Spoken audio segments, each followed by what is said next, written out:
গোসলের ফরজ তিনটি: কুলি করা, নাকে পানি দেওয়া, সমস্ত শরীর ভালোভাবে ধৌত করা। অজুর ফরজ চারটি: সমস্ত মুখ ধোয়া, ডান হাতের কনুই সহ ধোয়া, মাথা মোছাহ করা, ডান পায়ের টাকনু সহ ধোয়া। নামাজের ফরজ 13টি: নামাজের বাইরে 7টি এবং নামাজের ভিতরে 6টি। 1. শরীর পাক, 2. কাপড় পাক, 3. জায়গা পাক, 4. ছতর ঢাকা, 5. কেবলামুখী হওয়া, 6. ওয়াক্ত নামাজ পড়া। 7. নামাজের জন্য নিয়ত করা, তাকবীর তাহরিমা বাঁধা, খাড়া হয়ে নামাজ পড়া, কেরাত পড়া, রুকু করা, 2 সিজদা করা এবং আখেরি বৈঠক করা। ধন্যবাদ। আসসালামু আলাইকুম।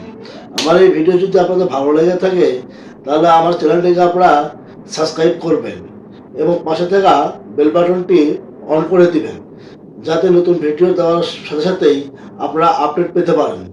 ধন্যবাদ।